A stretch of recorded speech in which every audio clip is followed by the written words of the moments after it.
Muito bem, estamos hoje com o privilégio de entrevistar o Dr. Luiz Pinto, que é urologista.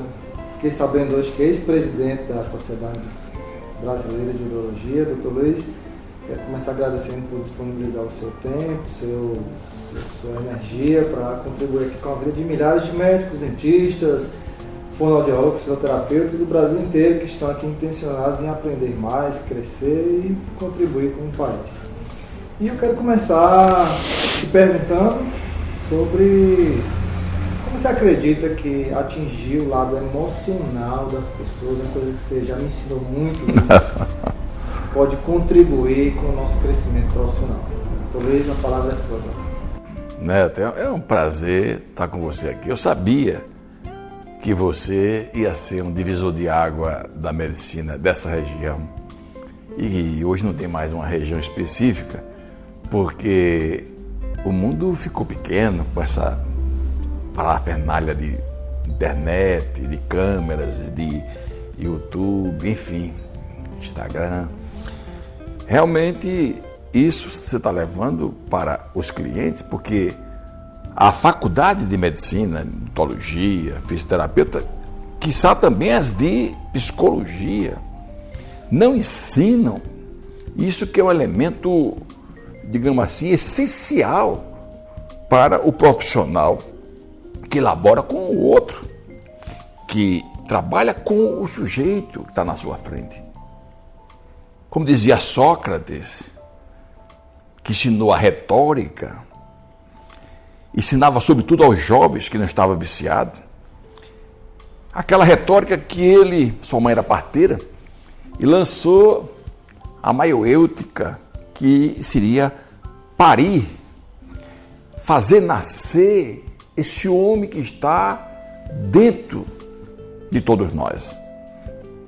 E isso é fundamental para aquele que está, assim como eu e você, de frente para alguém que nos procura, né? Que quer ser acolhido e não pode encontrar do outro lado, obviamente, uma pessoa, digamos, despreparada para, digamos assim, atender aquele sofrimento, né? O Sócrates provocava isso nas pessoas. Mais do que a retórica é a dialética. Vamos chamar isso de diálogo. A dialética que não era nada mais, nada menos do que o exercício de trocar as ideias sem ter que necessariamente haver um vencedor. A dialética, ele ia, na realidade, tentando fazer com que o outro evocasse dentro de si aquele homem que estava preso, que depois Platão vai falar do mito das cavernas, que está olhando, digamos, para uma tela.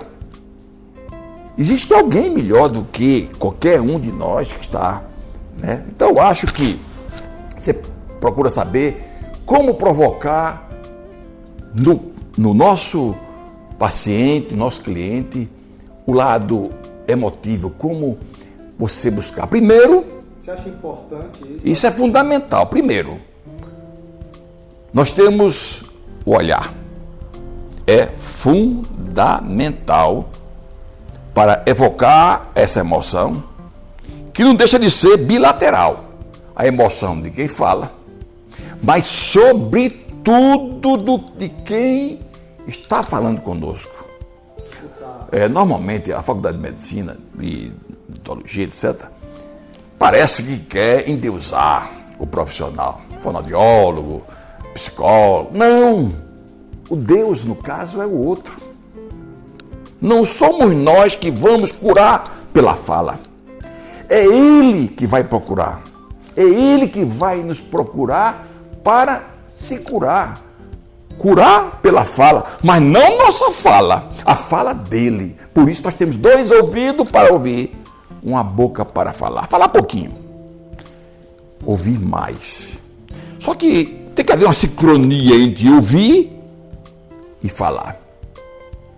E nessa sincronia, meu amigo Neto, nós vamos observar, sobretudo, a linguagem subliminar. Não essa linguagem convencional de palavras. É que seria aquela coisa, seria o interdito. É aquilo que você não está dizendo, não que queira esconder, mas porque não sabe que está amordaçado dentro de você. E você tem que ler essa linguagem. O rosto, através do movimento dos músculos, uma grande parte é sua, da boca, do pescoço, ele traz uma linguagem. O rosto diz o sofrimento, os olhos lacrimejam, a pele enrubesce ou fica pálida. Existe mais ou menos 300 movimentos que, como dizem os mestres indianos, conversa dois mestres, não precisa usar palavras. Eles olham para o outro e estão conversando. Essa linguagem corporal, doutor Luiz, você aprendeu com a vida ou você chegou a estudar mesmo? Eu sou muito ligado à filosofia oriental. Eu sou tataraneto de coreano. E eu fiz judô, passei a minha vida inteira com o mestre Tadao Nagai, nono dan de judô, que me ensinou o caminho suave, me ensinou muita coisa. Então sempre tive essa vontade. Tenho essa minha, digamos assim, esse meu interesse pelo budismo. Eu não digo que sou budista porque eu não pratico, mas eu gosto muito da filosofia budista. Sou Rosa Cruz, 9º grau. É uma filosofia que me ajudou também muito. Tudo isso que veio pela dor, pelo sofrimento. Me lembro perfeitamente que procurei um profissional. Não vou citar o nome, mas é um profissional muito importante da medicina, e eu estava sofrendo por uma certa situação, e ele não teve aquilo que eu não quero para ninguém, a capacidade de me acolher como eu queria. Ele queria falar, mas era eu que estava gritando dentro de mim. Terminei sem sair de lá e não pude falar. De forma que essa linguagem que você vai ouvir, esse emocional que o paciente quer, digamos assim, dialogar com nós, tem que lembrar, vou repetir isso várias vezes, não somos nós que temos que curar pela fala. Não somos nós na nossa arrogância, nossa posição de majestade na medicina. Não, é ele que é a majestade, é ele que precisa ser acolhido. Você tem que olhar no olho dele e dizer, sem falar, dizer no interdito, dizer do mesmo jeito que ele fala, com a linguagem do rosto, do olhar, do semblante, nós também de baixinho, sem dizer, eu estou aqui para pegar em tua mão, eu estou aqui para te acolher. Se tu falar alguma coisa demais, eu não vou nem mexer meus olhos como se fosse um olhar de julgamento. Não estou aqui para julgar. Você pode dizer o que quiser. Aí há uma transferência. Há uma hegemonia perfeita. De repente você não sabe mais quem é médico, quem é paciente. Doutor Luiz, o senhor hoje é uma pessoa que atende só particulares, mas para aquele médico que atende convênios, é difícil. E tem que fazer, às vezes, uma demanda de vários pacientes no turno, como é que pode se fazer? Eu converso com alguns médicos mais jovens, vocês estão ouvindo o programa, a maioria são jovens. Esse programa é importante para vocês. Eu lamento e até, digamos assim, não posso nem culpá-los, porque é como diz aquele filme Matrix, o sistema é adoecido e o sistema é adoecedor. Um cliente, um paciente procura você para buscar uma cura, ele sai mais doente, porque ele passa lá fora desde 4 horas da manhã para pegar uma ficha. Ele é mal recebido por uma secretária, uma recepcionista revoltada, que fala com ele gritando como se fosse um pedido de favor, quando ele paga os impostos rigorosamente de dia, mas ele é humilhado.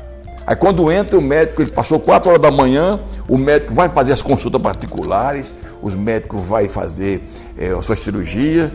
Quando chega de tarde, aí entra aquele pacientezinho, muitas vezes um velhinho, entra na sua cadeirinha, quando senta, o médico faz uma consulta relâmpago.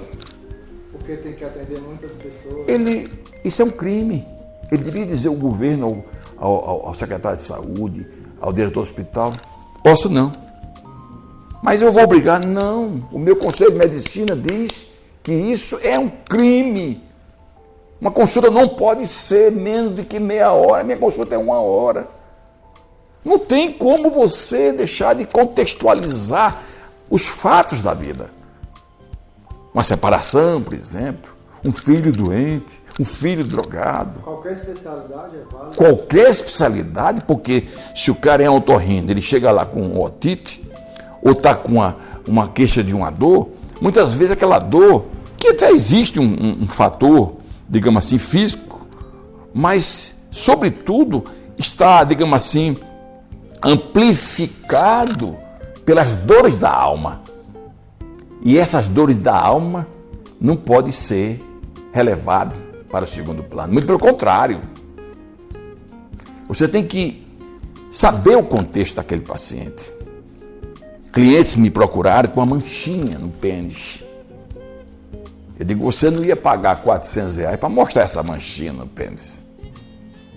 Eu podia até dizer, isso aqui não é absolutamente nada. Mas, muito pelo contrário, é absolutamente tudo. Porque por trás daquela manchinha, ele tinha todo um contexto de dor, de sofrimento. A gente fica amigo, Neto. A gente fica amigo do paciente. Amigo que eu falo, não é. É uma amizade de transferência. De conexão. Mas eu não culpo esses novos profissionais, porque não há. Me diga qual é a cadeira. O caminho que você indica, então, é não se expor a um ambiente que pode prejudicar a qualidade. Mas não resolve porque, na realidade, ele se forma. Para onde ele for, ele tem 2 pecados capitais de saída. Médico jovem, dentista jovem, o fisioterapeuta jovem, o fonoaudiólogo jovem. Ele pega tudo que é convênio e subconvênio. E depois ele pega uma leva de subemprego. E esse subemprego vai fazer com que ele fique escravo do sistema. Quer dizer, ele estava exercitando, até sabe de uma aula dessa, está exercitando, querendo fazer alguma coisa parecida com esse teu lindo consultório aqui. Aí ele vai de conta uma pororoca, uma outra realidade.